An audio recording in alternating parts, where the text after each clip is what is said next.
কুণ্ডিতে প্রায় নিঃশব্দে জল খাইতেছে, একদিকে দুটি নীলগাই, অন্যদিকে দুটি হায়না। দুদলে মাঝখানে 2-3 মাস বয়সের এক ছোট নীলগাইয়ের বাচ্চা। এমন করুণ দৃশ্য কখনো দেখি নাই। দেখিয়া পিপাসার্ত বন্যজন্তুদের নিরীহ শরীরে অতর্কিতে গুলি মারিবার প্রবৃত্তি হইল না। বিভূতিভূষণ বন্দ্যোপাধ্যায় তার আরণ্যক উপন্যাসে বিহারের তীব্র গরমের কথা বলতে গিয়ে এইভাবেই নীলগাইয়ের উল্লেখ করেছিলেন। আর এখন সেই বিহারেই গুলি করে মারা হচ্ছে নীলগাই।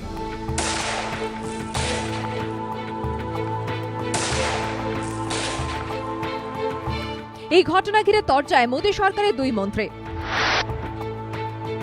নীলগাই নিধন নিয়ে কেন্দ্র পরিবেশ মন্ত্রী প্রকাশ জাভড়েকরকে কাঠগড়ায় দাঁড় করিয়েছেন মোদী সরকারেরই আরেক মন্ত্রী তথা পশুপ্রেমী মেনকা গান্ধী।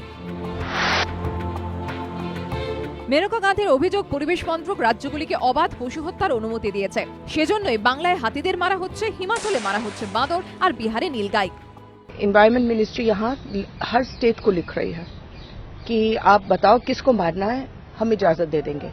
बंगाल में उन्होंने कह दिया कि हाथी को मारो, हिमाचल में उन्होंने कह दिया कि बंदर को मारो। पता नहीं क्या हवस सी आ गई है मारने की। মন্ত্রিসভায় সতীর্থ মেনকা গান্ধীর আক্রমণ নিয়ে কোনো মন্তব্য না করলেও কেন্দ্র পরিবেশ মন্ত্রী প্রকাশ জাভড়েকরের দাবি, আইন মেনে বিহারের কৃষকদের স্বার্থ রক্ষায় এই পদক্ষেপ নেওয়া হয়েছে। বিহার সরকারের আবেদনের প্রেক্ষিতে অনুমতি দিয়েছে কেন্দ্র।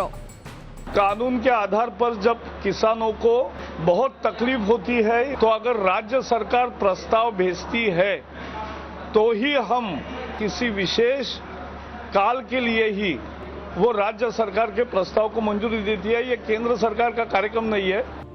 কলকাতায় এসে মোদী সরকারের কৃষি প্রতিমন্ত্রী সঞ্জীব বালিয়ানেরও দাবি, কোনো পশু ফসল নষ্ট করলে তাকে নিয়ন্ত্রণ করা বা প্রয়োজনে মেরে ফেলারও আইনি সংস্থান রয়েছে। তাই বিহারে যা হয়েছে সবটাই হয়েছে আইন মেনে।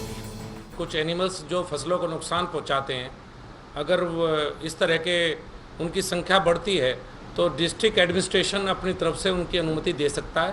ये पुराना कानून है। আইন থাকলেও এইভাবে পশু হত্যা আদৌ যুক্তিসঙ্গত কিনা তা নিয়ে প্রশ্ন তুলতে শুরু করেছে বিভিন্ন পশুপ্রেমী সংগঠন।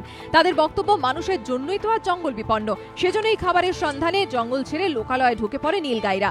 এতে পশুদের দোষ কোথায়? গুলি করে হত্যা না করে কি অন্য কোনো রাস্তা ছিল না? প্রশ্ন পশুপ্রেমী সংগঠনগুলির।